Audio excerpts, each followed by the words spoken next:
I'm back again. Boy, good fellas, will you sod off already? You're doing our heads in. You're going to have to put up with it. If you don't want it to scroll on, I'm back. I've been having some thought. Baruch Hashem, he's given me the intelligence to figure out how to use WhatsApp and Facebook. No, I mean, he's given me the intelligence to realise I need to do something about my weight. Because if I didn't have it, I'd just carry on overeating. I'd become a problem, a burden on the community. And I was thinking about communal matters and what happens one day when you die. Well, in our religion, right, it's a mitzvah, a commandment from God to bury your dead. Even the Kohanim have to bury their dead. But I started thinking, we're such a small community, we're dwindling. You end up knowing who it is that's going to bury you, because we have this group. Because the commandment isn't just to bury your own dead; it's to bury the dead within the community. You can't just leave a body lying around in the street. You have to bury it. Well, it's kind of obvious, you'd think, wouldn't you? But some societies, they probably would leave the body lying around. Not my responsibility. Him over there now, I'm not interested in him. It was not my family. Somebody else can bury him. No, the commandment is to bury your dead. So we have this group called the Chevre Kedusha. The Chevre means like a gang or the group. And Kedusha means holy. So the holy group, the holy gang, right? And they come together every time somebody's passed away. At very short notice, they give up what they're doing. And they come and dress the body, bind it, do what they've got to do. I think they have to plug all the orifices and all that kind of thing, comb the hair, bit of lipstick on, that kind of thing, Although we don't do it like a wake, where, the mourners pass by and pay their respects. We don't do that. But we're running out of people to do it, so they keep asking me. Well, they don't keep asking me, they have asked me a few times. But I can't bring myself to say yes on two counts. One, I can't just stop what I'm doing and go and leave my business because, I've got customers to deal with. Although somebody might turn around and say, Rasher, you'd rather look after your customers than deal with the dead. Well, maybe I will change my mind one day. But the thought of actually touching a dead body, somebody's dead body, I can't bring myself to do it. It's like, oh. But there are people in the community that got over that mental hurdle, and they do, and I know who they are. So it dawns on me that when I go, if he's still alive, he's the one that's going to basically dress my body. So I thought, shit, Mark, you better be nice to him. you give him a bung every now and then. Buy him a box of chocolates or something. Be nice to him, because he might do nasty things to you if you think, that bastard's in front of me now. I've been waiting to get hold of him all my life. You little fucker. And then he'll start doing things to me. All right, Rich. Anyway, so be nice to Richard. That's all I can say. That's my mantra for the community. I'm going to put it up, a big, massive banner outside the shul. Be nice to Richard. Anyway, that's if you're a man.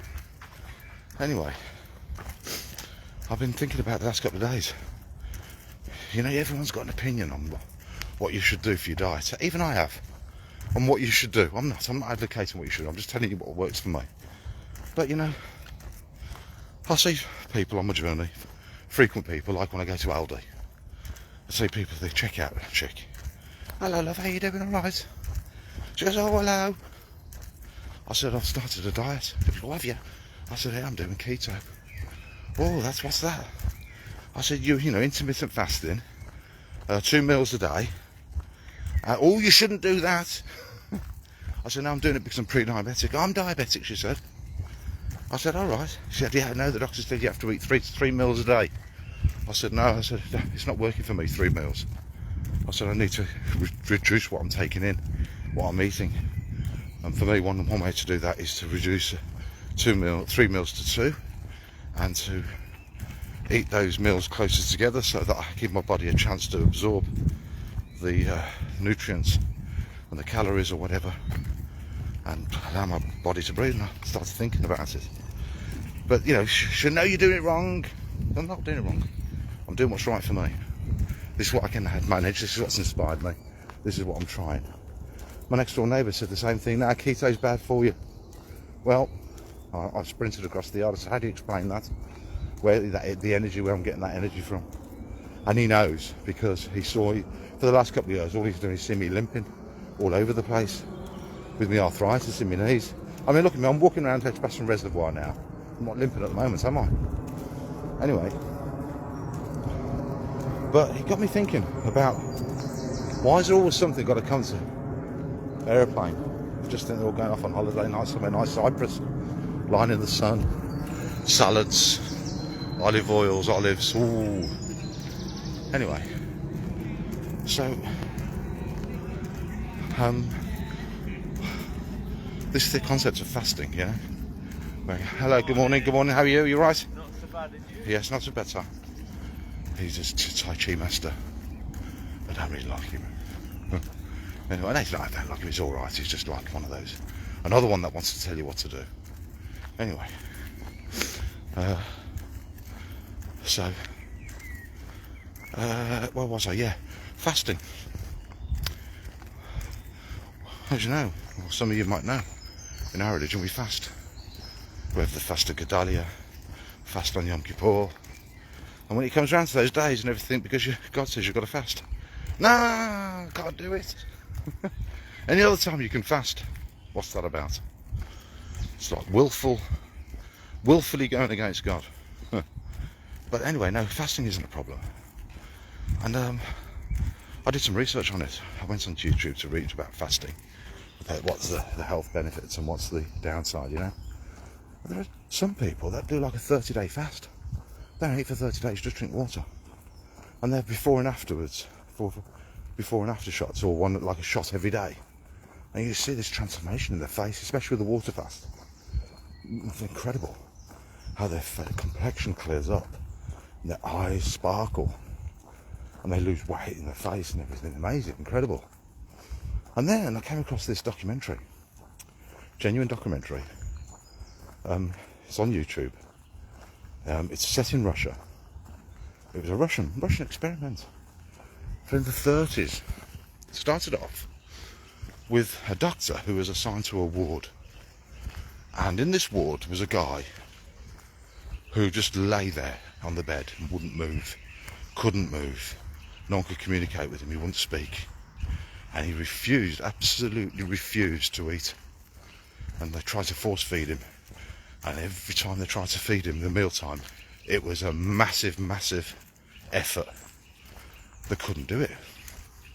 Sometimes they succeeded in forcing the food down him, and other times they just had to give up. Anyway, this new doctor looked at the situation, and he was one of the new breeds of doctors at the time, prepared to approach things with an open mind. I said, okay, all right, let's see what happens if we don't feed him. Let's see where he goes. Let's see if he gets so hungry that he has to eat. So that's what he did. He put a block on it from a medical point of view, medical expert, doctor's commandment, directive: do not feed this patient. So they didn't. Within 2 weeks, this guy was sitting up on the edge of the bed, having conversations with the nurses and the doctors like normal. And I think the message in that particular one event was that the guy was full of toxins. That's what they were trying to say in this documentary, that he was intoxicated with calories or something, you know, that only his body knew that it was wrong to eat. He wasn't particularly overweight, this guy. He must have just had some kind of sickness or something in the body. Morning. And so with the results from this one patient, this doctor started rolling this principle out to other people, other patients, and saying, like, cut down the calorific intake, don't feed them. And they all made recoveries, amazing recoveries. And he started to get a bit of a cult following, this guy, this doctor. And word spread to other people in the area who, hello again, all right, hi, who had also had diseases or situations or health situations, health conditions that no medicine or advice could solve. So they heard about, they came to him in desperation, as a last resort. They came to him and he put them on these fasting diet. Just water and tea, I think. Something like that. You know, for 7 day fast, a 2-week fast. That kind of thing. And every single one of them made a fantastic recovery. Remarkable recovery. Solved every problem that you could throw at it. Cancer, diabetes, blindness, all those kind of things, right? Anyway, I think it was Stalin. Must have been Stalin. Heard about it. And they didn't like, in Russia they didn't like people becoming popular. Because, you know, they could overthrow the regime. So he sent 2 generals, Russian generals in the army. They were actually doctors in the army, to refute these claims that this guy was making.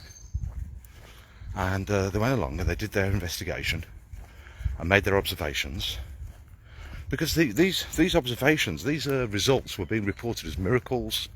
And in the Soviet regime, they don't do miracles. There is no God, you know what I mean? That's where they are. That's socialism for you. They don't believe in God. Socialists. Ah, you're lying. Of course we do. Yeah, right. Yeah, I believe it when I see it. But socialists, Marxism, they don't believe in God, do they? And so this doctor was basically generating a religious type kind of cult following. Miracles, people say it's a miracle. You want to go and see this doctor, he completely cure you, you know what I mean? They didn't know what he was doing to cure people. They just heard about the results. People were coming away from there who were making a full recovery, you know? Like extreme arthritis gone, rheumatism gone, all those things gone, right? Those kind of problems. And so the Russian generals made their observations and concluded that what this doctor was doing was a very, very cheap way to solve the health problems in Russia, Soviet Russia. So they reported back to Stalin and said that we need to implement this guy's techniques immediately in the whole of the equivalent of their National Health Service. So they started doing it, and the reason why the West didn't cotton onto it is because it was behind the Iron Curtain. They didn't hear what was happening. But the Soviet response to medical conditions was to fast. I don't know if that's still the case in Russia, but at the same time in the West, in West Germany, they also had a similar experiment going on, but from a business perspective. It was a resort somewhere in Germany, somewhere, I don't know where, and they were doing it for profit, for rich bankers and people who could afford it. They would come away and stay on like a spa kind of retreat, and like a health club kind of thing, but for the rich. And they would basically also recommend or advocate fasting. And so you got these 2 things going on at the same time, independently of each other, and both sides didn't know that the other was advocating fasting as a solution to health problems and challenges. But they also documented and recorded their findings as they went in West Germany. And it's a 90-minute, or it's about a 60-minute documentary. Go and look for it. Put fasting, Russia, Soviet Union, that kind of thing, and you'll find it. I think it starts off with the picture, of the GIF is of a nurse in a blue uniform. Very interesting, very inspiring. Of course, and they got results, amazing results. And everybody that went through it, even to this day, they still do it. They still swear by it. They swear by it.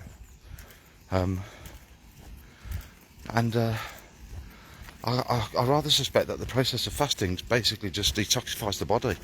It gets rid of all the swelling and all those things that basically make us sick in the West. It's a sickness in the West, you've got to admit it. We're overloaded with, I don't know, all sorts of drugs and additives in the food, and with an abundance of food, you know. I think there's somebody said to me that the Western powers are paranoid of the society collapsing because an individual will riot or go and murder and kill within 3 days of having no food, because they become desperate, you know, and they run on the supermarkets when there's a pandemic or something, and they rip everything out, you know, and steal all the food. You've seen it in America, haven't you? You've seen it here, even like when the toilet rolls come to mind. Anyway, they panic. So that's what the authorities are worried about, that kind of situation. So, but clearly the human condition can survive through fasting. But more importantly, as a solution to solving ailments, medical conditions, it's also a possibility. But when you speak to people, they will tell you that you've got to eat 3 meals a day. You've got to have your nutrients. Nonsense, rubbish, you've got to eat. Sod off. You go and eat. Carry on. Eat as much as you like, Zygozunt, on your pupic. I'm doing this, and it's working for me. That's all I can say. Just like that guy in the Soviet Union who made a full recovery. I don't know what the findings were with him or why, but clearly he needed to basically allow his body to kill off that which was hurting him. And I sincerely believe that the body in a fasting condition could possibly, probably, maybe, I don't know, it could kill cancer. It could consume those cells that basically cause, I don't know anything about cancer, to be honest with you, I just know that it's an evil. But that's my thought for the moment while I'm walking around the reservoir. I just think you just need to keep drinking lots of water though. Well, they say that 90% of the body, or 80% of the body is water, fluid. So you've got to keep topping up with water. So I'm going to have a drink in a minute. I'm still not drinking as much as I need to. I need to be doing 2 or 3 litres a day. But we shall see. Anyway, Rachel, I see you're watching. Boker Tov. How are you? Shabbat Shalom. I was just saying, I don't know if you saw my other videos, but I had a cheeky little weigh-in this morning and lost another £2. So it gave me a boost to my mood, if you like. I went to shul to Darwin, and there's no minion this morning, so I thought I'd come around the reservoir. I'm on my second lap. I'm feeling great, I have to tell you, I do feel great. I mean, when I woke up this morning I was very, very tired, but now I'm alright now, full of energy. I sometimes think that expending energy like what I'm doing now gives you energy. You get energy more in return. That's what I feel. I feel you have to expend energy to get energy. I think most people would probably agree with that. Some people, they have different challenges and they can't do it, but they should try. Small steps, stretches. I was watching them because my neighbour said to me, he said, "What you know what you're going to do now, Martin? Go on. What should I do now?" He said, "You should do Insanity." I said, "No, you're right. I think I should." So I started looking for the Insanity DVDs. I got one out. I found one CD. I've had that out on the desk. It's the first one, the polymetric one, and I'd recorded that on my voice recorder so that when I got my headset on I can do it from sound rather than vision. I thought I'll get ready and I'll go to the gym and do that, but I think I need to do a few more days on my legs and then have a go at it. Now the thing is with Insanity is that there is rapid weight loss on that, because it's all about high intensity HIIT training. It's about getting the heart going, like 2-minute bursts of exercise with a 30-minute rest break, and then again, You do it for 40 odd minutes, and that basically burns a lot of calories. But I've got to be careful of doing that with a low carb diet, because I might just burn out, you know. But no, he's right. I want to do the insanity. But when I was looking around on the YouTube just to get inspired and see if I can see something that'll get me going, there's another kind of training program called PX, I think it is. I can't remember, or P10. And the people who do that start off mostly with stretching. So, for instance, if you look on the YouTube, you'll see there's a guy on walking sticks, you know, the ones with the elbow, and this guy's bollocksed. I'm telling you, he can't do anything. And you see him in his living room. He's got a daughter and everything, you know, and you see him in the living room trying to do these exercises in the beginning with his bloody walking sticks, and you're thinking, oh, never. What a shame, man. But anyway, next scene, you see him like sort of trying to do handstands against the wall, and he constantly keeps falling over and hitting himself on the coffee table or something. And you can think, oh, bloody hell, mate, move the coffee table at least, you know. And then a couple of more scenes later, you see him doing, he's dropped he's no longer got the walking sticks, and he's doing like a full yoga stretch. And then a little bit later, you see him out walking without the sticks, struggling, like, you know. And then by the end of the video, the clip, he's sprinting down the road. This guy is, and he's lost loads of weight. And I think that what happens when you get to a point where you cross a threshold where you're carrying so much weight, it starts to put pressure on your bones, or your muscles can't carry the weight that you've loaded on yourself, and so they start to bend and twist and collapse, and it begins to trap nerves. That's what I think happens. You end up with trapped nerves, sciatica and things like that. Like, I'm sure I'm feeling hardly any clicks in my shoulder. They're there, but they end up with they become debilitating. So you start walking really slowly, and you're out of breath, and you haven't got the zeal, and then before you know it, you're just sitting in an armchair and you can't get out of it, can't get up off it. You don't want to get up off it, because if you get up off it, it hurts. It hurts to be active.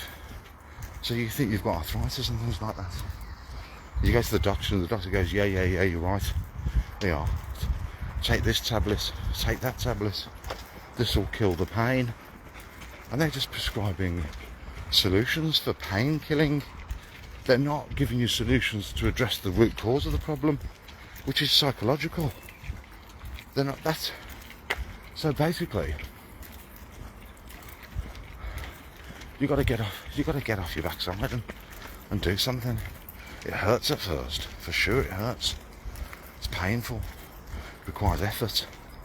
And it's psychologically demanding, but bit by bit you have these micro wins, and you complete a cycle a week at first, you know. And you just got to look back at this bench. You've got to benchmark yourself. You've got to identify where you are at the beginning. You've got to make a diary note. Oh, I had this pain in my shoulder, that pain in my knee. I'd sit down, I couldn't get up. Things like that. My belly measured this. I weighed this, my neck weighed, my belly measured this, my neck measured that, I weighed this much. You've got to write it all down. You've got to capture that, so that when you complete a week, you can do the same measurements again to see the progress, and so you can measure how well you're doing. But I think a lot of it is about inner core strength training. I think you've got to build your muscles on the inside of your stomach. I was doing sit-ups during the week, and that's made a big difference. Although I've got a long way to go, trust me. I feel stronger inside. Like there's a bit in when we're davening where we get to Modim and Achnulach, right? Modim and Achnulach, where we have to sort of stand up and bow, right? But most people just sit in the seat and lean forward. Well, I got into the habit of doing that, but I couldn't even, hold on, I couldn't even lean forward. It was an effort to lean forward. So it was just, I got to the point where I was just nodding my head while I was sitting down. But after I did the sit-ups during the week, when it came to Moda Menachnalach, I sort of just straightforward, yes, lean forward like I was heading the ball. So I had the inner strength. And I think that's where you've got to start with if you're restricted in some way.